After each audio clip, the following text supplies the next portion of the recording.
Aduh, sorry banget nih, aku izin telat ya, kejebak macet nih. Halo, santai aja. Hei, ngomong-ngomong, lu nggak apa-apa kan? Ya nih, daerah gue lagi banyak pembangunan, udah ada yang jadi ngepatin. Kalian tahu nggak contoh-contoh tadi merupakan efek dari eksternalitas negatif. Lalu sebenarnya eksternalitas itu apa sih? Eksternalitas adalah akibat yang dirasakan oleh pihak ketiga karena aktivitas pihak 1 dan 2, namun pihak ketiga tidak menerima kompensasi dari efek tersebut. Contoh-contoh yang baru aja kalian lihat di awal tadi adalah efek dari eksternalitas negatif. Contoh lain seperti asap kendaraan, asap rokok, dan anjing yang menggonggong. Sedangkan eksternalitas positif adalah akibat yang dirasakan oleh pihak ketiga, namun akibat tersebut adalah akibat yang baik. Contohnya seperti petani bunga mawar yang merasa diuntungkan oleh peternak lebah karena telah membantu menyembuhkan bunga. Jenis-jenis solusi swasta. Kita telah menyimak bahwa keberadaan eksternalitas itu dapat mengakibatkan alokasi sumber daya yang dilakukan oleh pasar menjadi tidak efisien. Dalam prakteknya, bukan hanya pemerintah saja yang perlu dan dapat mengatasi eksternalitas itu, melainkan juga pihak-pihak non-pemerintah, baik itu pribadi atau kelompok maupun perusahaan atau organisasi kemasyarakatan. Untuk mudahnya, kita sebut saja pihak-pihak non-pemerintah tersebut sebagai pihak pribadi atau swasta. Lalu, solusi-solusi apa saja yang dilakukan oleh pihak-pihak swasta dalam menghadapi eksternalitas? Yang pertama, dharma atau amal. Contohnya, Sierra Club yang merupakan sebuah organisasi sosial swasta yang sengaja dibentuk untuk turut melestarikan lingkungan hidup. Yang kedua, pembentukan yayasan yang menghimpun sumbangan dari para alumni perusahaan dan lain-lain untuk kemudian disalurkan sebagai beasiswa. Contohnya, beasiswa dari PT Hanjaya Mandala Sampurna Tbk yang merupakan salah satu perusahaan rokok terbesar di Indonesia. Yang ketiga, penyusunan kontrak atau perjanjian di antara pihak-pihak yang menaruh kepentingan. Contohnya, petani apel dan peternak lebah dapat membuat perjanjian kerjasama agar masing-masing dapat memberikan ekstrak positif yang optimal. Sejauh mana solusi swasta tersebut mampu mengatasi masalah eksternalitas? Ada sebuah pemikiran yang disebut teorema Kuase yang menyatakan bahwa solusi swasta bisa sangat efektif seandainya memenuhi satu syarat. Syarat itu adalah negosiasi penanggulangan masalah eksternalitas yang ada di antara mereka. Kita ambil contohnya, seorang bernama Pig ditemani anjing yang bernama Spot. Spot terus menggonggong sehingga sangat mengganggu Jen, tetangga Pig.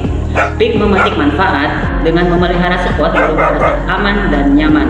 Namun pemeliharaannya terhadap Spot menimbulkan eksternalitas negatif terhadap Jen.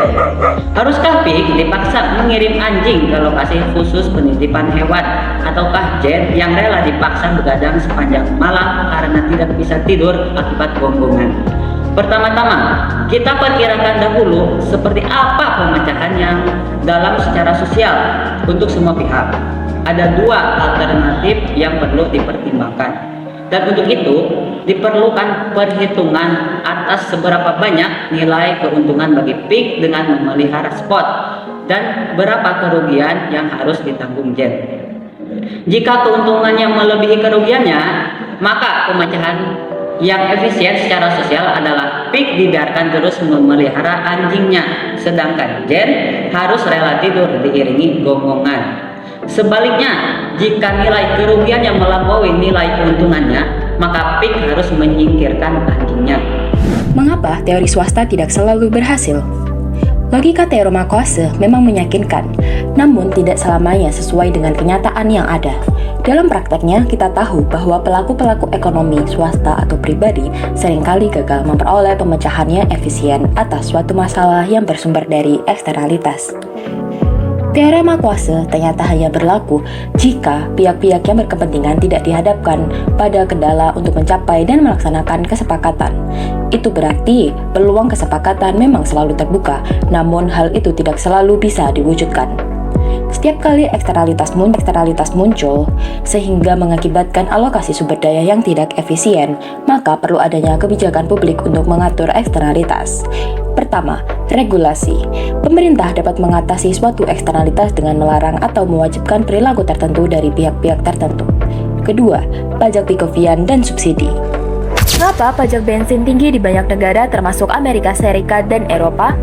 Pajak bensin sebenarnya merupakan jenis pajak khusus yang disebut pajak Pikovian yang memiliki tujuan mulia untuk mengatasi 3 dampak negatif dari penggunaan kendaraan bermotor.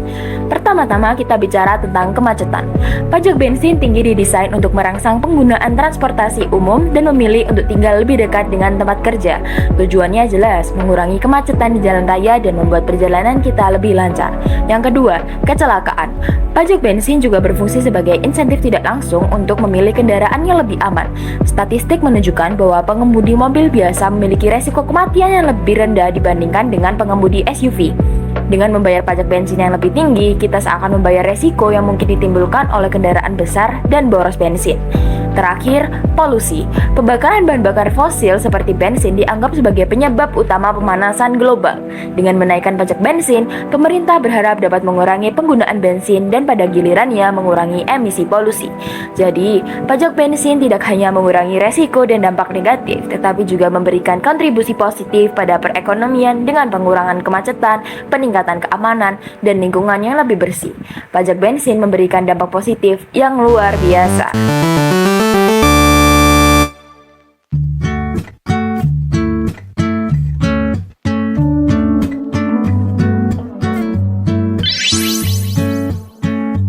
You're so irreplaceable,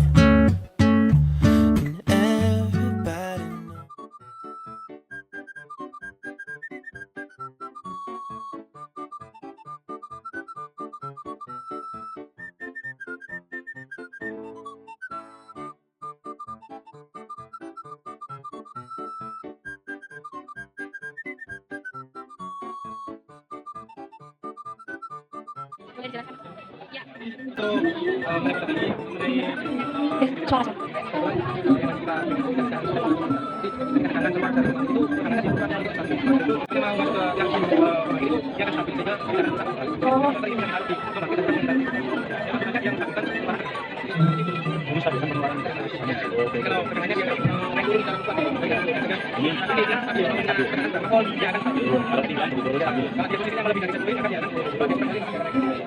Kalau untuk sumbernya itu hanya dari sini yang